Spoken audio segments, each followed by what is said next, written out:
ನಮಸ್ಕಾರ ವೀಕ್ಷಕರೇ, ನಾನು ನಿಮ್ಮ ಮಂಜುನಾಥ್ ಅಡ್ವೊಕೇಟ್ ಮಾತಾಡ್ತಾ ಇರೋದು. ಕಳೆದ 4 ವರ್ಷಗಳಿಂದ ಸರಿಸುಮಾರು 500ಕ್ಕೂ ಹೆಚ್ಚು ವಿಡಿಯೋಗಳನ್ನು ಕಾನೂನಿಗೆ ಸಂಬಂಧಪಟ್ಟಂತೆ ಹಾಗೂ ಇನ್ನಿತರ ವಿಚಾರಗಳಿಗೆ ಸಂಬಂಧಪಟ್ಟಂತೆ ಸಾರ್ವಜನಿಕರಲ್ಲಿ ಜಾಗೃತಿ ತಿಳುವಳಿಕೆ ಮೂಡಿಸೋ ಸಲುವಾಗಿ ಮಾಹಿತಿಗಳನ್ನು ನೀಡ್ತಾ ಬರ್ತಾ ಇದ್ದೇನೆ. ಬಿಡುವಿದ್ದಾಗೆಲ್ಲ ವಿಡಿಯೋಗಳನ್ನ ನೋಡ್ತಾ ಇರಿ. ಬುದ್ಧಿವಂತರಾಗಿ ಸಮಸ್ಯೆಗಳಿಗೆ ಸಿಲುಕದಂತೆ ನೀವು ವ್ಯವಹರಿಸಬೇಕು ಅನ್ನೋದು ನನ್ನ ಉದ್ದೇಶ ಆಗಿದೆ. ಸೊ ಏನಾದರೂ ನೀವು ಸಲಹೆಗಳು ಬೇಕಾಗಿದ್ದೆ ಆದಲ್ಲಿ www.kmslassociates.in ನೀವು ಹೋಗಿ ವೆಬ್ಸೈಟ್ಗೆ ಹೋಗಿ ನೀವು ಮಾಹಿತಿಗಳನ್ನ ಪಡೆದು ಬಂದು ಭೇಟಿ ಮಾಡಬಹುದು. ಫೋನ್ ಕನ್ಸಲ್ಟೇಷನ್ನು, ಡೈರೆಕ್ಟ್ ಕನ್ಸಲ್ಟೇಷನ್ ಹಾಗೂ ಕೇಸಸ್ಗಳಿದ್ರೂ ಕೂಡ ತೊಗೊಂಬರ್ಬೋದು ಅಂತ ಹೇಳ್ತಾ, ಇನ್ನು ಇವತ್ತು ಬಹಳ ಮುಖ್ಯವಾದಂತಹ ಒಂದು ವೈರಲ್ ಆಗಿರ್ತಕ್ಕಂತಹ ವಿಚಾರದ ಬಗ್ಗೆ ನನ್ನದೇ ಆದಂತಹ ಅಭಿಪ್ರಾಯವನ್ನು ಕೊಡಬೇಕು.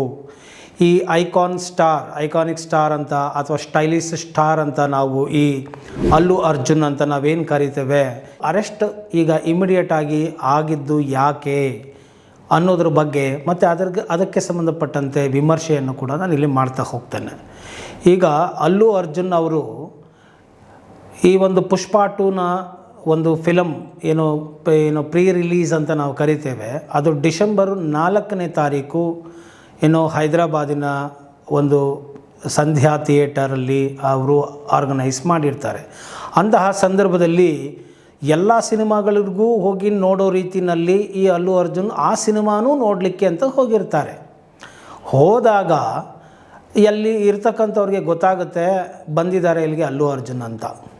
ಈ ಅಭಿಮಾನಿಗಳು ಗೊತ್ತಲ್ಲ, ಏನೋ ದೇವರೇ ಧರೆಗಿಳಿದು ಬಂದುಬಿಟ್ಟ ಅನ್ನೋ ಥರದಲ್ಲಿ ಹೋಗಿ ಮುತ್ತುವರಿತಾರೆ.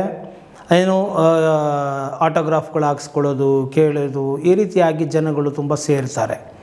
ಅಲ್ಲಿ ಏನಾಗುತ್ತೆ, ಗುಂಪು ಜಾಸ್ತಿ ಆಗುತ್ತೆ, ಅವಾಯ್ಡ್ ಮಾಡೋದಕ್ಕೆ ಕಷ್ಟ ಆಗುತ್ತೆ. ಅಂತಹ ಸಂದರ್ಭದಲ್ಲಿ ಏನಾಯಿತು, ಈ ಒಂದು ಅಲ್ಲು ಅರ್ಜುನ್ರವರ ಬಾಡಿಗಾರ್ಡ್ಸ್ಗಳು ಅಂತ ಏನು ಇರ್ತಾರೆ, ಒಂದು 10ರಿಂದ 15 ಜನ, ಅವರು ಎಲ್ಲರನ್ನೂ ತಳ್ಳುವ ನೆಪದಲ್ಲಿ, ಅಂದರೆ ನಾವು ದೇವರನ್ನೇ ರಕ್ಷಿಸ್ತಾ ಇದ್ದೀವಿ ಅನ್ನೋ ಥರದಲ್ಲಿ ಅವರು ಕೂಡ ವಿಪರೀತವಾಗಿ ವರ್ತನೆಯನ್ನು ಮಾಡಿದ್ದಾರೆ. ಈ ರೀತಿಯಾಗಿ ತಳ್ಳಾಟ ಕೂಗಾಟಗಳು ಅಲ್ಲಿ ಆದಾಗ ಆ ಒಂದು ಸ್ಥಳದಲ್ಲಿ ರೇವತಿ ಎಂಬುವಂತಹ ಒಂದು ಅಭಿಮಾನಿ ಕಾಲ್ತೊಳಿತಕ್ಕೆ ಸಿಲುಕಿ ಮರಣವನ್ನು ಹೊಂದಿದ್ದಾಳೆ.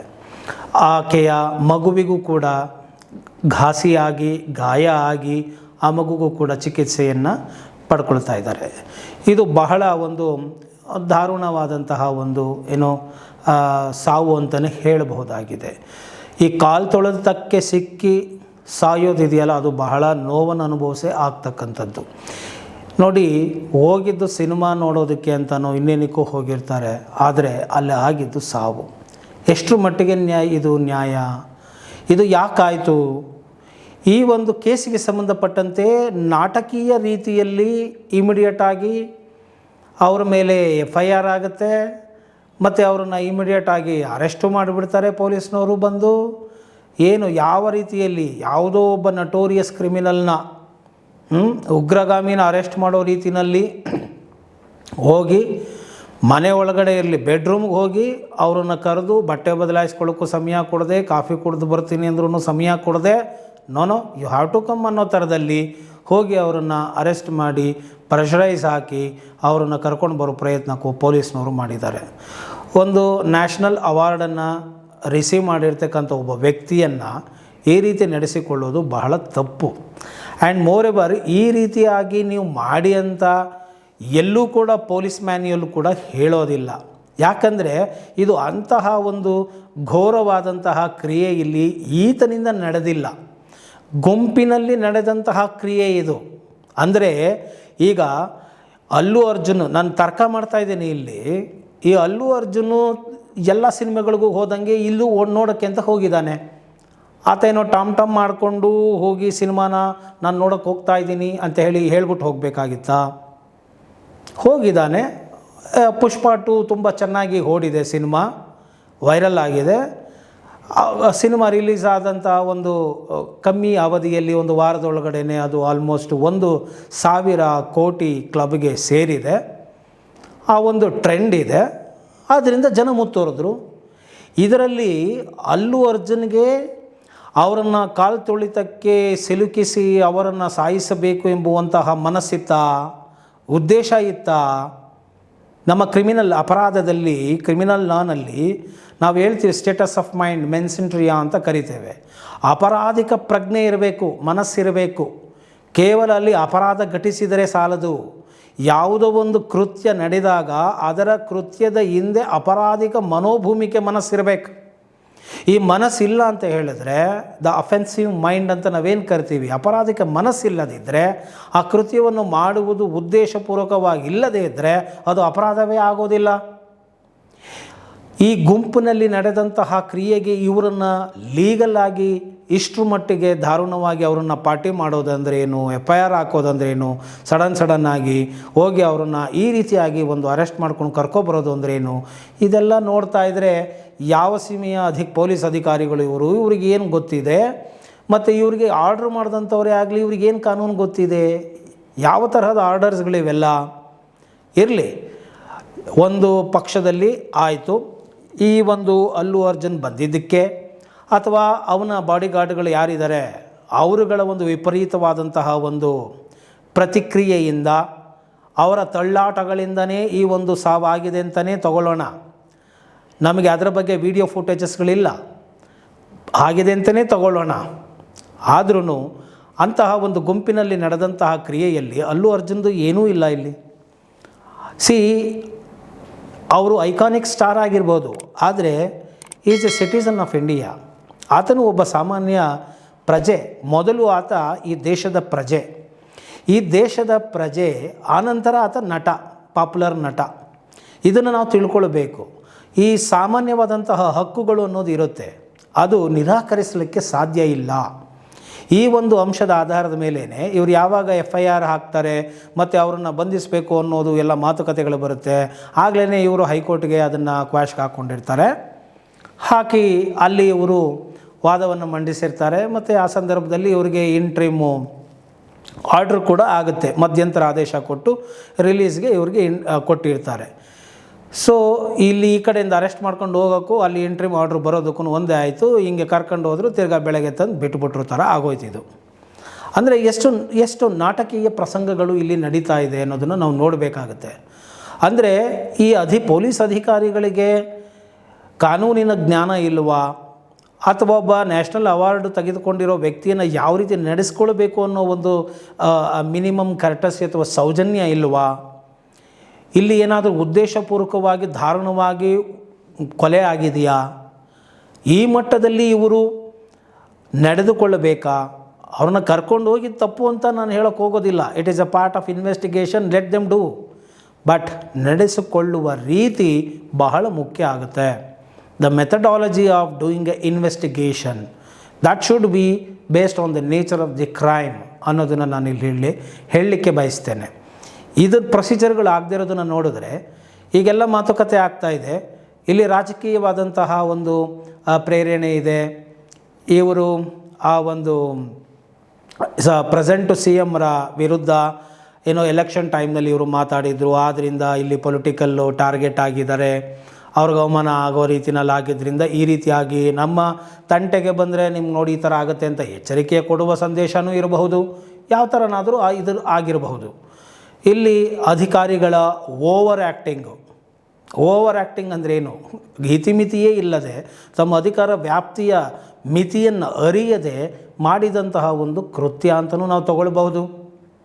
ಈ ರೀತಿಯಾಗಿ ಮಾಡ್ತಾ ಹೋದರೆ ಏನಾಗುತ್ತೆ, ಸುಮ್ಮನೆ ಯಾರೋ ಒಂದು ಸ್ಟಾರ್ ಆಗಬೇಕು, ಯಾರೋ ಒಬ್ರಿಗೆ ಏನಾಗೋಯ್ತಾ, ಸೆಲೆಬ್ರಿಟಿನ, ಅವ್ರನ್ನೇನೋ ಒಂದು ನಾವು ಅರೆಸ್ಟ್ ಮಾಡ್ಕೊಂಡ್ಬಿಟ್ರೆ ನಾವು ಇಮಿಡಿಯೇಟಾಗಿ ಸ್ಟಾರ್ ಆಗ್ಬಿಡ್ತೀವಿ. ಎಲ್ಲಿಗೆ ಹೋಗ್ತಾ ಇದೆ ಈ ಸಮಾಜ? ಅಧಿಕಾರಿಗಳಿಗೆ ಜ್ಞಾನ ಇಲ್ವಾ, ಪ್ರೊಸೀಜರ್ ಗೊತ್ತಿಲ್ವಾ? ಇದು ಎಲ್ಲವನ್ನು ಕೂಡ ನಾವು ಇಲ್ಲಿ ಅನಲೈಸ್ ಮಾಡಬೇಕಾಗತ್ತೆ. ಆ್ಯಂಡ್ ಮೋರ್ ಎವರ್ ಈ ಒಂದು ಸಂದರ್ಭದಲ್ಲಿ ನಾನು ಅಭಿಮಾನಿಗಳಿಗೂ ಕೂಡ ಹೇಳೋದು ಇಷ್ಟೇ, ಸಾರ್ವಜನಿಕರಲ್ಲಿ ಸಾಕಷ್ಟು ಕೆಲಸ ಮಾಡಲಿಕ್ಕೆ ಕ್ಷೇತ್ರಗಳುಂಟು. ಅದೇ ಥರದಲ್ಲಿ ಉದಾಹರಣೆಗೆ ಈಗ ಡಾಕ್ಟರ್ ಅವ್ರ ಕೆಲಸ ಮಾಡ್ತಾರೆ, ಲಾಯರ್ ಅವ್ರ ಕೆಲಸ ಮಾಡ್ತಾರೆ, ಇಂಜಿನಿಯರ್ ಅವ್ರ ಕೆಲಸ ಮಾಡ್ತಾರೆ, ಅದೇ ರೀತಿ ಒಬ್ಬ ಕೂಲಿ ಕೆಲಸ ಮಾಡೋನಾಗಿರ್ಬೋದು, ಡ್ರೈವರ್ ಆಗಿರ್ಬೋದು, ಅವರವರ ಕ್ಷೇತ್ರಗಳಲ್ಲಿ ಕೆಲಸಗಳನ್ನು ಹೇಗೆ ಮಾಡ್ತಾರೋ ಹಾಗೆ ಈ ಕಲಾವಿದರು ತಮ್ಮ ಕ್ಷೇತ್ರದಲ್ಲಿ ಕೆಲಸವನ್ನು ಮಾಡ್ತಾಯಿದ್ದಾರೆ ಅಷ್ಟೇ. ಅವ್ರ ಕೆಲಸ ಮಾಡೋದಕ್ಕೆ ಬಿಡಿ. ಮತ್ತು ಆ ಸಿನಿಮಾ ಮಾಡಿದಾಗ ನೀವು ಅದನ್ನು ಫ್ಯಾಂಟಸೈಸ್ ಮಾಡಿರ್ತಾರೆ, ಖುಷಿಗೆ ಎಂಟರ್ಟೈನ್ಮೆಂಟಿಗೆ ಮಾಡಿರ್ತಾರೆ. ಅದನ್ನು ನೀವು ಎಂಟರ್ಟೈನ್ಮೆಂಟಾಗಿ ನೋಡಿ, ಮನೋರಂಜನೆ ದೃಷ್ಟಿಯಿಂದ ನೋಡಿ. ಆದರೆ ಹೊರಗಡೆ ಬಂದ ಮೇಲೆ ಅವ್ರು ಏನೋ ದೇವಲೋಕದಿಂದ ಇಳಿದು ಬಂದವರು ಅನ್ನೋ ಥರದಲ್ಲಿ ನೀವು ಓಡೋಗೋದು, ಗುಂಪು ಕ್ರಿಯೇಟ್ ಮಾಡೋದು, ಅವ್ರ ಜೊತೆ ನಿಂತು ಫೋಟೋ ತೆಗೆಸ್ಕೊಂಬಿಟ್ಟು ಜೀವನ ಸಾರ್ಥಕ್ಯ ಆಗೋಯ್ತು ಅಂತ ನಡ್ಕೊಳ್ಳೋದು, ಈ ರೀತಿಯಾಗೆಲ್ಲ ಮಾಡೋದು ತುಂಬ ಇಮ್ಮೆಚುರಿಟಿಯನ್ನು ತೋರಿಸ್ತಾ ಇದೆ, ಅಪ್ರಬುದ್ಧತೆಯನ್ನು ತೋರಿಸ್ತಾ ಇದೆ. ನೋಡಿ, ಇವತ್ತು ಅಲ್ಲು ಅರ್ಜುನ್ ಹೇಳಿರ್ಬೋದು, ಆ ಕುಟುಂಬಕ್ಕೆ ನನ್ನ ಕೈಲಾದಂಥ ಸಹಾಯ ಮಾಡ್ತೀನಿ ಅಂತ ಅವರು ಹೇಳಿರ್ಬೋದು. ಆದರೆ ಹೋದ ಜೀವ ವಾಪಸ್ ಬರುತ್ತಾ? ಮತ್ತು ಈಗ ಆ ಮಗುವಿಗೆ ಗಾಯ ಆಯಿತು, ಮತ್ತು ಆ ಮಗು ತಾಯಿಯನ್ನು ಕಳ್ಕೊಳ್ತಾ ಇಲ್ಲ, ಅದೇ ತಾಯಿಯನ್ನು ತಂದು ಕೊಡೋಕ್ಕಾಗತ್ತಾ? ಈ ರೀತಿಯಾದಂತಹ ಹುಚ್ಚು ಹುಮ್ಮಸ್ಸುಗಳು ಬೇಡ. ಒಂದು ಪ್ರಬುದ್ಧತೆಯಿಂದ ನಡೆದುಕೊಳ್ಳಿ. ಆ್ಯಕ್ಟರ್ ಅಂದರೆ ಇಷ್ಟ ಆದರೆ ಓಕೆ, ಅವ್ರ ಅವಕಾಶ ಇದ್ದರೆ ಹೋಗಿ ಮಾತಾಡಿಸಿ, ಶೇಕೆಂಡ್ ಮಾಡಿ. ಅಂತ ಓಡೋಗ್ಬಿಡೋದು, ಗುಂಪು ಕಟ್ಟಿಬಿಡೋದು, ಏನೋ ಮಾಡೋಕ್ಕೆ ಹೋಗ್ಬಿಡೋದು, ಮಾಬ್ ಕ್ರಿಯೇಟ್ ಆಗೋಗ್ಬಿಡೋದು, ಉಸಿರಾಡೋಕ್ಕೆ ಜಾಗ ಸ್ಪೇಸ್ ಇಲ್ಲದೆ ಇರೋ ಥರದಲ್ಲಿ ನಡ್ಕೊಂಡು ಬಿಡೋದು, ಏನಾಗ್ತಾಯಿದೆ ಇಲ್ಲಿ? ಈ ರೀತಿಯಾದಂತಹ ಹುಚ್ಚು ಪ್ರೇರಣೆಗಳು ಬೇಡ, ಅತಿರೇಕದ ವರ್ತನೆಗಳು ಬೇಡ ಅಂತ ಕೂಡ ನಾನು ಹೇಳ್ತಾ ಇದ್ದೇನೆ. ಮತ್ತು ಈ ಒಂದು ಪೊಲೀಸರು ಕೂಡ ತಮ್ಮ ಇತಿಮಿತಿಯನ್ನು ಅರಿತು ನಡೀಬೇಕು ಅನ್ನೋದನ್ನು ಹೇಳ್ತಾನೆ. ರಾಜಕೀಯ ಪ್ರೇರೇಪಣೆಯೋ ಮತ್ತೊಬ್ಬನ ಯೂಸ್ಲೆಸ್ಸು ಆರ್ಡರ್ಗಳು ಇದನ್ನೆಲ್ಲ ತಗೊಂಡು ಈ ರೀತಿಯಾಗಿ ಒಂದು ಮೀಡಿಯಾ ಮುಂದೆ ರೆಪ್ರೆಸೆಂಟ್ ಮಾಡಿದಾಗ ಅದಕ್ಕೆಲ್ಲ ಉತ್ತರವನ್ನು ಕೊಡಬೇಕಾಗತ್ತೆ ಅನ್ನೋದನ್ನು ಕೂಡ ಮರಿಬಾರ್ದು.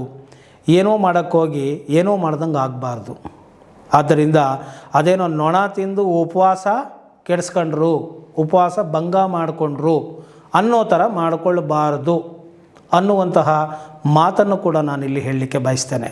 ನೋಡಿ, ಈ ಒಂದು ವಿಚಾರದಲ್ಲಿ ನಾನು ಇನ್ನೂ ಒಂದು ಹೇಳಲಿಕ್ಕೆ ಬಯಸ್ತೇನೆ. ಈ ಒಂದು ಕ್ವಾಶಿಗೆ FIR ಆಯಿತು ಈತನ ಮೇಲೆ. ಈಗ ಆಲ್ರೆಡಿ 1 ವಾರ 2 ವಾರದೊಳಗಡೆ ಅವರಿಗೆ ಇಂಟ್ರಿಮ್ ರಿಲೀಫು ಸಿಕ್ಬಿಡ್ತು ಬೇಸ್ಡ್ ಆನ್ ದಿ ಫ್ಯಾಕ್ಟ್ಸ್.